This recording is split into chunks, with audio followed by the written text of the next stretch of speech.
Iran താണ്ഡവമാടുകയാണ്. Iran അമേരിക്കയെ വിറപ്പിച്ചു. ലോകം മുഴുവൻ നടുങ്ങി ഇറാന്റെ ഈ പ്രകടനങ്ങൾ കണ്ട്. ഖത്തറൊക്കെ വിറച്ച് ഖത്തർ ഭരണാധികാരികളൊന്നും വെളിയിലിറങ്ങുന്നില്ല എന്നാണ് പറയുന്നത്. ഇറാന്റെ ഈ എന്താ പറയുക, ഈ അഴിഞ്ഞാട്ടം കണ്ട് രോമം എഴുന്നേറ്റ് നിൽക്കുന്നു. സത്യത്തിൽ എന്താണ് ഇന്നലെ സംഭവിച്ചത്? ഇന്നലെ രാത്രി വാട്സപ്പിൽ 1-2 വീഡിയോ കിട്ടി. അപ്പൊ ആ വീഡിയോയിൽ നമ്മൾ നോക്കുമ്പോൾ ഇങ്ങനെ മേളിൽ കൂടെ ഇങ്ങനെ ലൈറ്റ് ഇങ്ങനെ പോകുന്ന 2 വീഡിയോ, മിന്നായം പോലെ മിന്നാമിനുങ്ങും പോലെ 1-2. അപ്പൊ പുറത്ത് നിന്ന് ആരെ വിളിച്ചു പറയുന്നത് അത് മിസൈലാണ് അകത്ത് കയറിക്കും ആ സാധനം.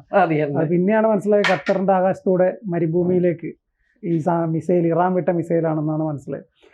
സംഭവം വേറൊന്നുമില്ല, അമേരിക്കയുടെ സൈനിക താവളം, പശ്ചിമേഷ്യയിലെ ഏറ്റവും വലുത്, 10,000-ഓളം സൈനികരെ സ്ഥിരം തമ്പടിപ്പിച്ച ഒരു സൈനിക, 24 ഹെക്ടർ ഉള്ള ഒരു വ്യോമതാവളം. അത് ഖത്തറിൽ നിന്ന് ഒരുപാട് മാറിയിട്ട് ഒരു മരുഭൂമിയിലാണ്. അവിടെ സമയവും സന്ദർഭവും കുറിച്ച് ഇറാൻ ഒരു 6 മിസൈൽ അങ്ങ് വിട്ടു. കാണിപ്പയ്യൂരിനെ വിളിച്ച് കവടിയൊക്കെ നിരത്തി. അതവിടെ പൊട്ടി. ട്രംപ് ഇങ്ങനെ തുടച്ചു കളഞ്ഞത്. ഇവിടെ ഒന്നും സംഭവിച്ചില്ല എന്ന് പറഞ്ഞിട്ട്. അതായത് ഈ അൽ ഉബൈദ് എയർബേസ്, അതാണ് അതിൻ്റെ പേര്. അത് ഈ ജനവാസ മേഖലയിൽ നിന്ന് വളരെ അകലെ മരുഭൂമിയിലാണ്. അതുകൊണ്ട് തന്നെ അവിടെ ഈ അമേരിക്കൻ സൈനികരും അവരുടെ സാമഗ്രികളും മാത്രമേ അവിടെ ഉള്ളൂ.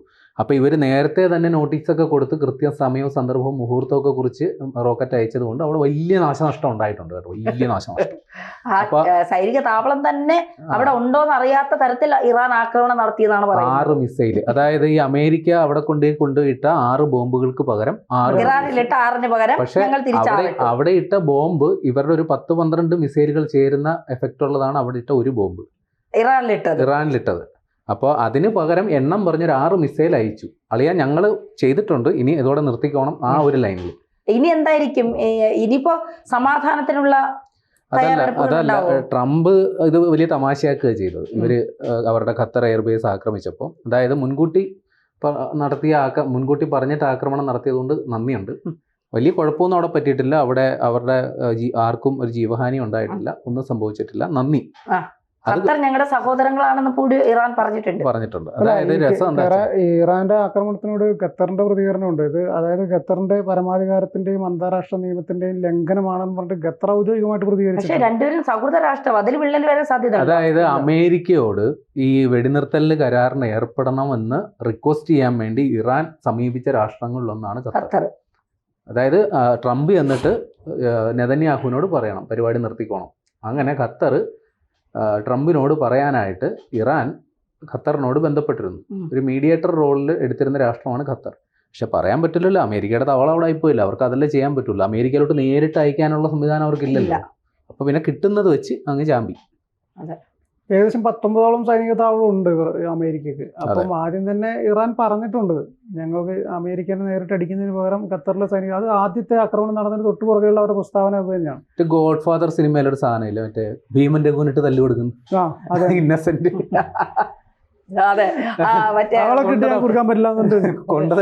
അച്ഛന്റെ പ്രായമുള്ള മനുഷ്യരടിക്കുമല്ലോ, അതുകൊണ്ടാണ് നിന്റെ അടിക്കുന്നത്. അല്ല, ഇതിനിടയ്ക്ക് ഈ ഒരു കാരണവരുണ്ടല്ലോ, 85 വയസ്സായിട്ട് ഇതൊക്കെ നിർദ്ദേശവും പിന്നെ അനുമതിയൊക്കെ നടക്കുന്ന അദ്ദേഹത്തെ കുറിച്ച് വല്ല വിവരമുണ്ടോ? ഖമനേയി നിർദ്ദേശമൊക്കെ ഇപ്പൊ പുതിയ ആളുകളാണ്. ഖമനേനിയൊക്കെ മാറി. ഖമനേനിയെ കുറിച്ച് യാതൊരു വിവരം കൃത്യമായിട്ട് ഇറാൻ അറിയില്ലെങ്കിലും ഇസ്രായേലിന് അറിയാം അങ്ങേര് ജീവിച്ചിരിപ്പുണ്ടോ ഇല്ലയോ എന്നുള്ളത്. അദ്ദേഹം മാറി ഇപ്പൊ അനുയായികളാണ് ഇപ്പൊ സൈന്യത്തിന് നിർദ്ദേശം കൊടുക്കുന്നത്, അവിടെ പൊട്ടിക്ക് ഇവിടെ പൊട്ടിക്ക് കുറച്ച് മാറി എന്നൊക്കെ പറഞ്ഞിട്ടുള്ള നിർദ്ദേശങ്ങളൊക്കെ കൊടുക്കുന്നത് ഇപ്പൊ പുതിയ ആളാണ്. അല്ല, അതിന് ഒരു കാരണം, യുക്തിപരമായൊരു കാരണമുണ്ട് കേട്ടോ. കാര്യം ഇയാൾ ഒളിച്ചിരിക്കുന്ന സ്ഥലത്തോട്ട് ഇന്റർനെറ്റ് കണക്ടിവിറ്റി ഇല്ല, കറണ്ട് ഇല്ല, വെള്ളമില്ല, ഒന്നുമില്ല, നരകതുല്യമായ ജീവിതം അവിടെ അനുഭവിക്കുകയാണ് പുള്ളി. ജീവനോടെ ഉണ്ടെങ്കിൽ, ജീവനോടെ ഇല്ലെങ്കിൽ പുള്ളി ലോകവാസം മെടിഞ്ഞിട്ടുണ്ടെങ്കിൽ ഇനി ഈ പറയുന്ന പോലെ യുദ്ധത്തിന് അവർക്ക് ഇനി നിൽക്കാനൊക്കില്ല. കാര്യം അവർക്കൊരു നേതൃത്വം ഇല്ല.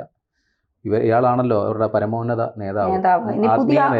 ഇനി രാജവംശം അധികാരം ഏറ്റെടുക്കും എന്നൊക്കെയാണ് പറയുന്നത്. അത്തരത്തിലുള്ള ഒരു അധികാര മാറ്റത്തിനല്ലേ അവരും തയ്യാറാകുന്നത്. ആണവ നിർവ്യാപനം നിർത്തുക, സമ്പുഷ്ടീകരണം അവസാനിപ്പിക്കുക, ഭരണമാറ്റം, ഇതല്ലേ അവരുടെ ആവശ്യം. പ്രധാനപ്പെട്ട ഒരു കാര്യമുണ്ട്. അതായത് ഈ അമേരിക്ക ഈ ആക്രമണമൊക്കെ നടത്തിയതിന് തൊട്ടുപുറകെ ട്രംപ് പറഞ്ഞു ഇത് അവസാനിച്ചു, വെറും 12 ദിവസത്തെ യുദ്ധം മാത്രമാണെന്ന് പറഞ്ഞിട്ട് ട്രൂത്ത് സോഷ്യലിൽ ട്രംപിന്റെ ഒരു പ്രസ്താവന. പക്ഷെ ആ പ്രസ്താവന ഇറാൻ തള്ളുക മാത്രമല്ല, തെഹ്റാൻ സമയം പുലർച്ചെ 4 മണിക്ക് മുമ്പ് ഇസ്രായേൽ ആക്രമണം അവസാനിപ്പിച്ചാൽ യുദ്ധം തീർന്നു, അല്ലെങ്കിൽ ഞങ്ങൾക്ക് യുദ്ധത്തിന് താല്പര്യമില്ല എന്നാണ് ഇറാന്റെ പ്രതികരണം. അല്ല, അതിനുശേഷം ഇറാന്റെ വിദേശകാര്യമന്ത്രി പിന്നെ എല്ലാവർക്കും നന്ദി അറിയിച്ചിട്ടുണ്ട്. സൈന്യത്തിനും കേരള ഫയർഫോഴ്സിനും നാട്ടുകാർക്കും ഞങ്ങളുടെ നന്ദി. അതായത് അവസാന തുള്ളി രക്തം ഇറിഞ്ഞി വീഴുന്നത് വരെ പോരാടിയ നമ്മുടെ മാതൃരാജ്യത്തിന്റെ സംരക്ഷണത്തിന് വേണ്ടി പോരാടിയ നമ്മുടെ സൈനികർക്കും എല്ലാവർക്കും നന്ദി പറയുകയാണ്. അതോടൊപ്പം തന്നെ ഇനിയൊരു വെല്ലുവിളി ഉണ്ടായാലും നമ്മൾ ഇതേപോലെ തിരിച്ചടിക്കും. അല്ല, അപ്പൊ ഞാൻ ചോദിക്കട്ടെ, ഇസ്രായേലിന്റെ നിലപാട് എന്താ? അമേരിക്ക ഇസ്രായേൽ ഇതുവരെ മിണ്ടിയിട്ടില്ല. അമേരിക്ക പറഞ്ഞു, അമേരിക്കയാണല്ലോ കൊട്ടേഷൻ കൊടുത്തത്, ഇസ്രായേൽ മിണ്ടേണ്ട കാര്യമില്ല. അമേരിക്ക പറഞ്ഞ് നിർത്തിക്കോളാൻ പറഞ്ഞിട്ടുണ്ട്. അപ്പൊ പിന്നെ ഇസ്രായേൽ ഇതുവരെ മിണ്ടിയിട്ടില്ല. ഇനി മിണ്ടാതിരിക്കുന്നത് മറ്റൊരു അടി കൊടുത്തിട്ട് ഞങ്ങൾ പറഞ്ഞില്ലല്ലോ എന്ന് പറയാനാണെന്ന് അറിയില്ല. അതിനിടയിൽ ഈ ഇറാഖില് അമേരിക്കക്ക് സൈനിക അവിടെയും 2 സ്ഫോടനങ്ങൾ നടത്തിയതായിട്ടുള്ള ഒരു റിപ്പോർട്ട് വന്നിട്ടുണ്ട്. അൽ ജസീറ റിപ്പോർട്ട് ചെയ്തിട്ടുണ്ട് 2 സ്ഫോടനങ്ങൾ അവിടെയും നടത്തിയിട്ടുണ്ട് എന്നുള്ളത്. ചുരുക്കി പറഞ്ഞു കഴിഞ്ഞാൽ അമേരിക്കക്ക് ഇറാന്റെ ഒരു മുന്നറിയിപ്പ് പോലെ നിങ്ങൾ എവിടെയൊക്കെ ഞങ്ങൾക്ക് ചുറ്റും സൈനിക താവളങ്ങളുണ്ടോ അവിടെയൊക്കെ അടിക്കാനുള്ള ശേഷി ഞങ്ങൾക്കുണ്ട് എന്ന് പറയുകയാണ്. പക്ഷെ അത് എത്രത്തോളം വിലപ്പോകുമെന്ന് എനിക്ക് തോന്നുന്നില്ല. അതായത് അവർക്ക് എന്തെങ്കിലും ഒരു ആക്രമണം നടത്തണമെങ്കിൽ ഈ മിസൈൽ മാത്രമേ ഉള്ളൂ, അവർക്ക് വിമാനങ്ങളില്ല. ബാലിസ്റ്റിക് മിസൈൽ നിസ്സാരക്കാരനല്ല കേട്ടോ, അടുത്ത് നിർത്താൻ ക്ലസ്റ്റർ ബോംബുകൾ വരെ ഇട്ടവരല്ലേ ഇറാൻ? അല്ല പ്രേമട്ടെ, ഇവരുടെ കയ്യിൽ ഈ ക്ലസ്റ്റർ ബോംബുകൾ ഉണ്ടല്ലോ, ഇവര് അതൊക്കെ അത്യാധുനിക ബോംബുകളാണ്, അതല്ലേ ഇവരെടുത്ത് പ്രയോഗിച്ചത്. അപ്പൊ ഇനി ഇവരുടെ ആവനാഴിയിൽ ഇത്തരം പിന്നെ ആയുധ ശേഖരണങ്ങൾ ഉണ്ടാവില്ലേ? അതായത് ഇറാന് ഈ ബാലിസ്റ്റിക് മിസൈൽ സംവിധാനമാണ് അവരുടെ ഏറ്റവും വലിയ ശക്തി. അത് തന്നെയാണ് അവരുടെ ഏറ്റവും വലിയ ദൗർബല്യവും. കാര്യം ഈ ബാലിസ്റ്റിക് മിസൈൽ ഉണ്ടായെന്ന് പറഞ്ഞിട്ട് കാര്യമില്ല, അത് തൊടുത്തുവിടാനുള്ള സംവിധാനങ്ങൾ വേണം, അതിനുള്ള ഒരുക്കങ്ങൾ നടത്തണം, വലിയ പ്രശ്നങ്ങളുണ്ട്.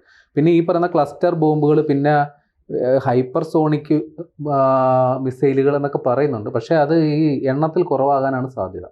അവർ ബാലിസ്റ്റിക് മിസൈൽ നേരെ ചെല്ലുക, അവിടെ നിന്ന് പൊട്ടിത്തെറിക്കുക, ആ ഒരു സംവിധാനമുള്ള സാധനമായിരിക്കും. ഈ ക്ലസ്റ്റർ ബോംബുകളൊക്കെ ഉണ്ടായിരിക്കും, ഇനിയും ഉണ്ടാവുമായിരിക്കും.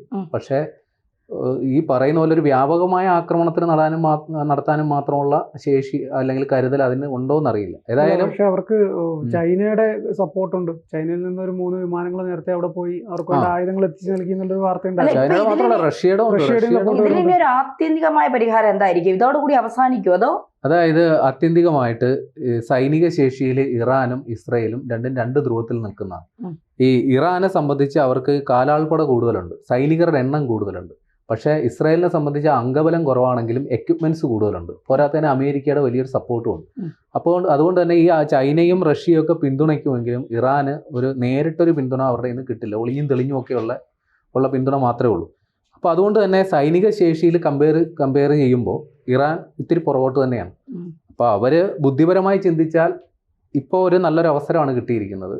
കാര്യം അമേരിക്ക അവിടെ ബോംബിട്ടു, അമേരിക്കക്ക് തിരിച്ചടി കൊടുത്തു. അപ്പോൾ അവരുടെ നാട്ടുകാരുടെ മുമ്പിൽ അവർ ബോധ്യപ്പെടുത്തിയിട്ടുണ്ട് നമ്മൾ വെറുതെ ഇരുന്നിട്ടില്ല എന്നുള്ളത് കൃത്യമായി അവർ ബോധ്യപ്പെടുത്താൻ പറ്റി.